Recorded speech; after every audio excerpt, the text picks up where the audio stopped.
ஏன் ககாஷியை மட்டும் காப்பி நிஞ்சான்னு சொல்றாங்க? ஷரிங்கன் இருந்தா எல்லாத்தினாலையும் எல்லா ஜூட்ஸும் காப்பி பண்ண முடியுமா? அப்படின்னா உச்சியாஸ்னால எல்லா ஜூட்ஸையும் காப்பி பண்ண முடியும்ல?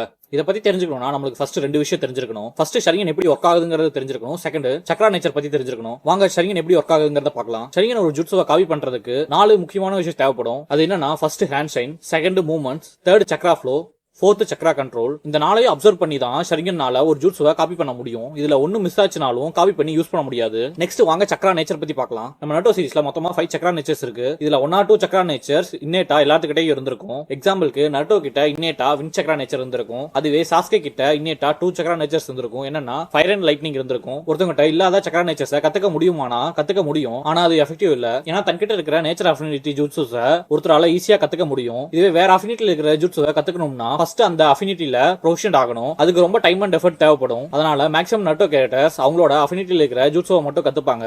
இதுக்கான கரெக்டான எக்ஸாம்பிள்னா நருட்டோ அண்ட் சாஸ்கேவோட அஃபினிட்டியை செக் பண்ணிருப்பாரு. அதுல சாஸ்கேவோட அஃபினிட்டி லைட்னிங்கா இருந்திருக்கும். அதனால ககாஷி தன்னோட சிக்னேச்சர் ஜூட்ஸுவான சிடோரியா சாஸ்கேக்கு மட்டும் சொல்லி கொடுத்திருப்பாரு. ஏன்னா நருட்டோ கிட்ட இன்னேட்டா லைட்னிங் அஃபினிட்டி இல்ல. அதனால சிடோரியா சொல்லி கொடுத்திருக்க மாட்டாரு. அதனால என்னதான் ஷரிங்கனே இருந்தாலும் ஒரு ஜூட்ஸுவை காப்பி பண்றதுக்கு அவங்க கிட்ட கரெக்டான சக்ரா அஃபினிட்டி இருக்கணும். காப்பி பண்ற ஜூட்ஸுக்கு தேவையான சக்ரா அமௌண்ட் தங்கிட்ட இருக்கணும். ஏன்னா ஒவ்வொரு ஜூட்ஸுக்கும் டிஃபரெண்ட் அமௌண்ட் ஆஃப் சக்ரா தேவைப்படும். லாஸ்டா சக்ரா கண்ட்ரோல் மாஸ்டரி வேணும். சக்ரா கண்ட்ரோல் மாஸ்டரினா என்னதுன்னா ஒவ்வொரு ஜூட்ஸுக்கும் சக்ரா கண்ட்ரோல் டிஃபர் ஆகும். எக்ஸாம்பிளுக்கு ககாஷினால ரசிங்கனை காப்பி பண்ணிருக்க முடியும். ஆனா வின்ஸ்டைல் ரசிங் ஸ்ட்ரீக்கனை காப்பி பண்ணிருக்க முடியாது. ஏன்னா ககாஷி நருட்டோ அளவுக்கு வின்ஸ்டைல் சக்ரால மாஸ்டர் பண்ணல. இப்படி 10 பொருத்தமும் பக்காவா பொருந்தினாதான் ஒருத்தர்னால ஒரு ஜூட்ஸுவை காப்பி பண்ணி யூஸ் பண்ண முடியும். இல்லைனா ஜஸ்ட் காப்பி தான் பண்ண முடியும், யூஸ் பண்ண முடியாது. அப்புறம் எப்படி ககாஷினால எல்லா ஜூட்ஸும் காப்பி பண்ண முடிஞ்சதுன்னா ககாஷி ஒரு லிட்டரல் ப்ராடஜி.